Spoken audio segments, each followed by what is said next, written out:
le monde, salam alaikum, j'espère que vous allez bien. Alors aujourd'hui, toute nouvelle vidéo, donc oui, vous avez bien vu. Aujourd'hui, j'ai fait des grewouches. Donc pour le mois de Ramadan, j'aime énormément ça. Je suis un peu comme les Marocains avec la chebakia, bah moi je mange des chebakia ou des grewouches. Mais là, je vais vous faire montrer des grewouches algériens que j'ai fait. Donc à base de farine, et franchement, ils sont top. Donc là, vous allez voir, ils sont bien feuilletés à l'intérieur. Donc j'ai goûté. Celles-ci, elles sont bien croustillantes, comme j'aime. Ça ressemble beaucoup chez Bakaya d'ailleurs. Pourtant, j'ai pas mis d'amande ni de poudre de sésame à l'intérieur. Et franchement, nickel. Et j'ai fait un peu, bon, j'ai voulu m'amuser un tout petit peu. J'ai fait des petits nœuds qui sont super simples, juste avec un anneau. Donc vous allez voir, cette recette, elle est vraiment rapide. Et justement, quand on n'a pas trop le temps, j'ai pas fait tourner plusieurs fois la pâte. J'ai fait qu'un pétrissage et j'ai laissé, enfin, comment dirais-je, j'ai étalé la pâte qu'une seule fois. C'est-à-dire que j'ai pas fait le programme, vous savez, de mettre d'étaler 3 ou 4 fois. Non. J'ai fait comme ça, vous avez vu, le feuilletage, franchement, il est super bien fait. Ils sont super légers. Bon, j'ai fait ça avec du miel. Je ne fais jamais de glucose quand je fais des gâteaux comme ça, des mokrotes. J'utilise toujours du vrai miel et sincèrement, je vous le conseille. Donc voilà, donc n'hésitez pas à vous abonner, n'hésitez pas à mettre un pouce bleu, il y a le bouton en dessous rejoindre, n'hésitez pas aussi à y aller. Ça me ferait super plaisir, déjà vous allez me soutenir et en même temps vous aurez des privilèges. Donc voilà, donc si vous voulez voir la vidéo, je vous invite à la regarder. Donc moi j'ai utilisé 1 kg de farine et vous avez vu j'ai eu tout ça, hop, sans compter ce qu'on a mangé hier et j'ai gardé ça au cas où, je me suis dit sinon ils vont tout manger. Donc je les ai gardés de côté pour le mois du Ramadan, Inch'Allah. Donc je vous dis c'est parti pour la vidéo.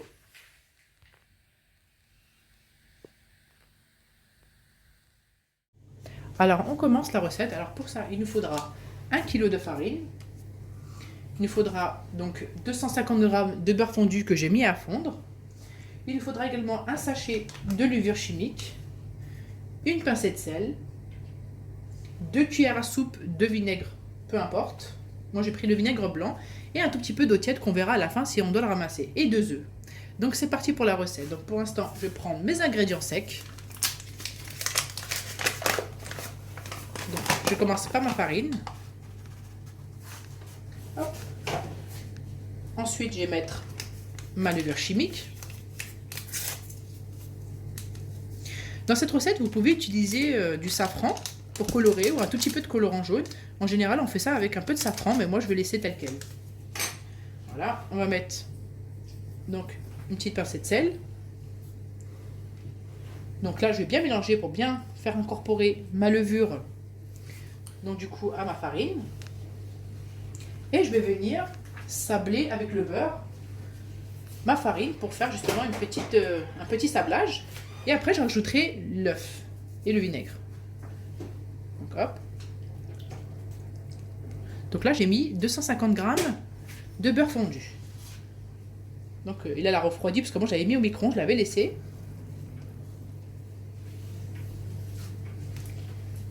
Donc travaillez avec vos deux mains pour bien faire pénétrer le beurre à la farine, comme ceci.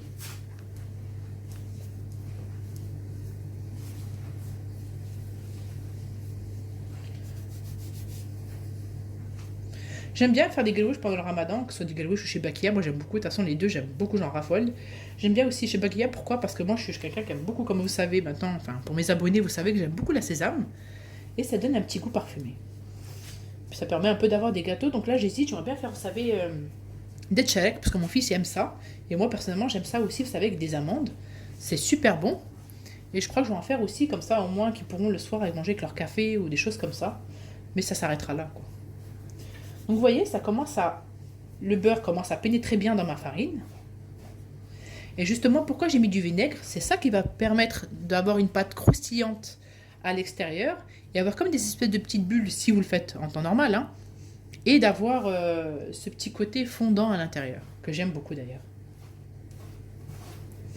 Donc voilà, là, on a bien fait pénétrer quasiment le beurre avec notre farine. Ça sent super bon. Alors moi l'année dernière par contre, à ma pâte, j'ai rajouté un tout petit peu l'équivalent d'un verre à thé de graines de sésame. Donc ça a donné franchement, ça a ressemblé franchement à chez Bakia, mais sans pour autant avoir mis de l'amande et tout, quoi.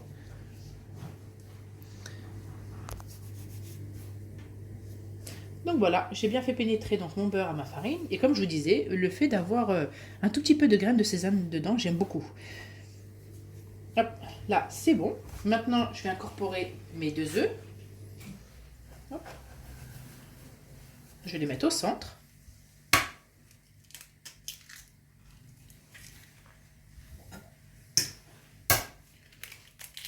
Voilà.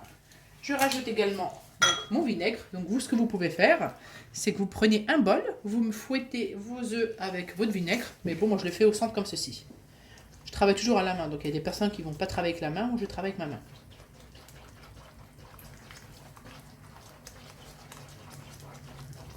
Donc, vous voyez, donc maintenant je vais faire ramasser le tout. Et je vais mettre un tout petit peu d'eau tiède. Donc là, j'ai de l'eau tiède. Un tout petit peu vraiment pour vraiment faire accrocher ma pâte. Dans votre eau tiède, justement, c'est à ce moment-là que vous mettez vos pistils de safran ou que vous mettez un tout petit peu de fleurs d'oranger.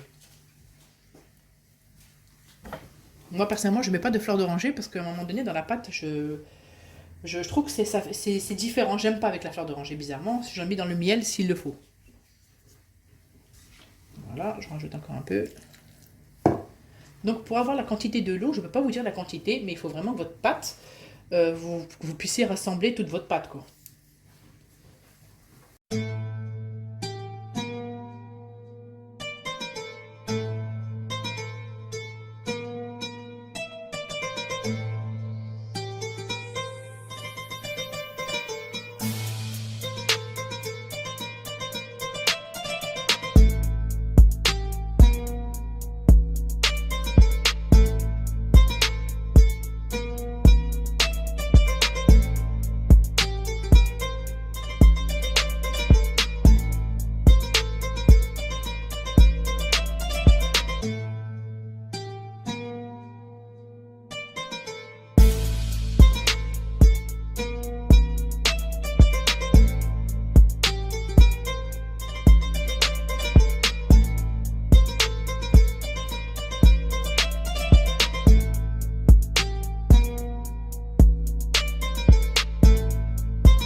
voilà, je suis arrivée à bout. Franchement, je suis KO. Donc voilà, là, elles sont toutes légères. Celle-ci, donc c'est les glouches normales. Ça, c'est les petites bouches nécrettes que j'avais fait, vous avez vu, avec la machine. Et ça, c'est les petits papillons. Bon, il n'y en a pas beaucoup, mais vous voyez, ils sont super jolis. Vous voyez qu'ils sont retournés. Et puis, on voit bien que la pâte, elle a aéré, elle a légèrement gonflé. Donc là, je vous dire qu'ils sont... Enfin, je vous confirme qu'ils sont légers et croquants en bouche. Donc voilà. Bah, écoutez, je vais en couper une avec vous, que vous voyez voir. Attendez, on va prendre celle-ci. Attendez.